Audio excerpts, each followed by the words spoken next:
प्रणाम बच्चों, आज की कक्षा में आप सभी का स्वागत है। बच्चों, आज हम एक साथ पढ़ेंगे पाठ संख्या 6, जिसके अंदर हम समझेंगे कारक, जिसे अंग्रेजी में कहते हैं केस। रोहन और सोहन के विद्यालय द्वारा उनको तथा उनकी कक्षा के छात्रों को गर्मी की छुट्टी में शिमला ले जाने की तैयारी हो रही है। इस पूरे वाक्य में यदि आप ध्यान से देखें कि, के, को, में, द्वारा, यह चिन्ह हैं जो वाक्य को जोड़ते हैं। तो बच्चों, इन चिन्हों को हम कारक कहते हैं। कारक की परिभाषा क्या हुई? जिन तत्वों द्वारा संज्ञा या सर्वनाम का वाक्यों के दूसरे शब्दों के साथ संबंध स्थापित किया जाए उसे कारक कहते हैं। कारक को परसर्ग एवं विभक्ति चिन्ह भी कहते हैं। अब कारक के प्रकार क्या हैं? आइए देखते हैं। कारक के प्रकार: कर्ता, कर्म, कर्ण, संप्रदान, अपादान, संबंध, अधिकरण, संबोधन।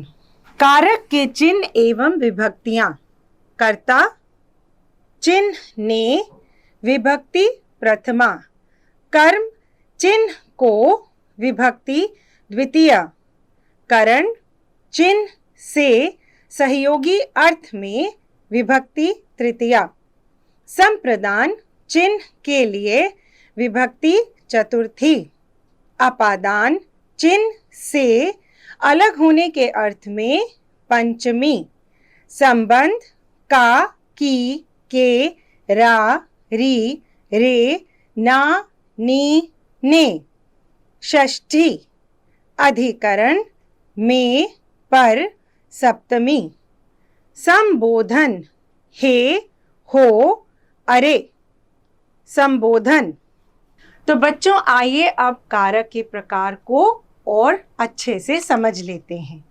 कर्ता कारक को अंग्रेजी में नॉमिनेटिव केस कहते हैं और इसकी परिभाषा क्या है? कर्ता से तात्पर्य कार्य करने वाले व्यक्ति से है। आइए उदाहरण देखते हैं। कान्हा मुरली बजा रहे हैं। माँ आरती करने जा रही है। पिताजी ऑफिस जाने की तैयारी कर रहे हैं। अध्यापक छात्रों को पढ़ा रहे हैं। उपयुक्त वाक्यों में कान्हा, माता, पिता और अध्यापक ये कौन हैं? ये हैं कर्ता, जो मुरली बजाने, आरती करने, ऑफिस जाने तथा पढ़ाने का कार्य कर रहे हैं। और इन वाक्यों में ने, की और को, इन चिन्हों का जो प्रयोग किया गया है यह कारक का काम करते हैं। कर्म कारक, जिसे अंग्रेजी में ऑब्जेक्टिव केस कहते हैं, वाक्य में कर्ता जिसे सबसे अधिक चाहता है, अर्थात वाक्य में होने वाले कार्य का प्रभाव जिस संज्ञा या सर्वनाम पर परिलक्षित होता है वह कर्म कारक कहलाता है। आइए उदाहरण पढ़ते हैं। रोहन ने सोहन को मिठाई दी। कविता ने मुझे अंग्रेजी सिखाई। पिताजी ने मुझे गिटार बजाना सिखाया। कृष्ण ने अर्जुन को गीता का उपदेश दिया। इन वाक्यों में सोहन को, मुझे, अर्जुन को आदि शब्द कर्म कारक के अंतर्गत आते हैं। इनके साथ ही इन वाक्यों से क्या कर्म की प्राप्ति हो जाती है? कर्ण कारक, इंस्ट्रूमेंटल केस, जिन वाक्यों के अंतर्गत कर्ता किसी ना किसी साधन द्वारा किसी कार्य की पूर्ति करता है वह साधन कर्ण कारक कहलाता है। उदाहरण देखिए। किसान हल से खेत जोतता है। अन्ना हजारे ने अनशन द्वारा विजय की प्राप्ति की। तो यहाँ पर हमें किस प्रश्न का उत्तर मिल रहा है? किसके द्वारा? माँ ने अपने हाथों से हलवा बनाया। बालक किताब से पढ़ाई करते हैं।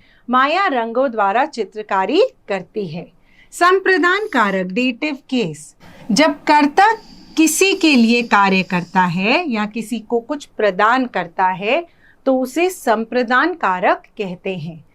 गांधी जी ने देश की आजादी के लिए अहिंसा का मार्ग अपनाया।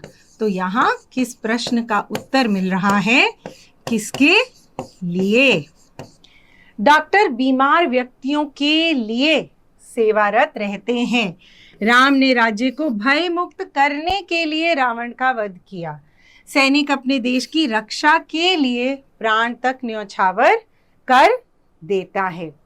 अपादान कारक, इसके अंदर जिन वाक्यों द्वारा एक वस्तु की दूसरी वस्तु से अलग होने का पता चल रहा हो वह कौन सा कारक है? अपादान कारक। उदाहरण देखिए, घर से रानी विद्यालय जा रही है, वह घर से दूर जा रही है, घर से अलग जा रही है। मोहन वायुयान से उतरा, अब वह वायुयान में नहीं है, अब वह वायुयान से अलग हो गया है। मधुमक्खी फूलों के रस से शहद बनाती है। गंगा नदी हिमालय से निकलती है। व्यक्ति अपने पद से बड़ा होता है। आइए अब बात करते हैं संबंध कारक की। संबंध कारक क्या होता है बच्चों? संबंध कारक के अंतर्गत एक व्यक्ति, वस्तु या स्थान का दूसरे व्यक्ति या वस्तु से संबंध पता लगता है। आइए उदाहरण पढ़ते हैं। कोमल के गले में हीरों का हार शोभायमान हो रहा है। लक्ष्मी के घर पर पार्टी है। शारदा अपने भाई के लिए गिफ्ट लाई है। मेरी कविता को लाखों लोगों ने पसंद किया। मेरा भाई IAS ऑफिसर है। तो बच्चों, इन वाक्यों में हीरों का हार, लक्ष्मी के घर, अपने भाई, मेरी कविता, मेरा भाई आदि शब्द क्या बताते हैं? संबंध। अब पढ़ते हैं अधिकरण कारक के बारे में। जिन वाक्यों द्वारा संज्ञा का आधार प्रकट होता है, अर्थात संज्ञा के जिन रूपों द्वारा क्रिया का आधार व्यक्त होता है, उन वाक्यों को अधिकरण कारक कहते हैं। जैसे मेज पर घड़ी रखी है। शेर कुएं में परछाई देखकर क्रोधित हो गया। कक्षा में पढ़ाई हो रही है। राधिका स्टेज पर नृत्य कर रही है। रितेश घर पर है। अगला कारक है संबोधन कार्य।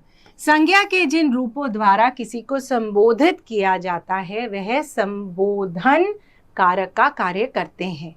आइए उदाहरण पढ़ते हैं। हे ईश्वर, इन्हें सद्गति प्रदान करो।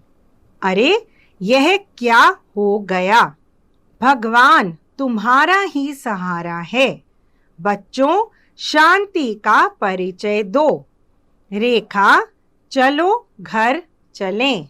तो बच्चों, हमने इस पाठ में कारक और कारक के प्रकार, कारक के चिन्ह, इन सभी के बारे में अच्छे से समझा है। आशा करते हैं इनका प्रयोग करने के लिए अब आप बिल्कुल तैयार हैं। धन्यवाद।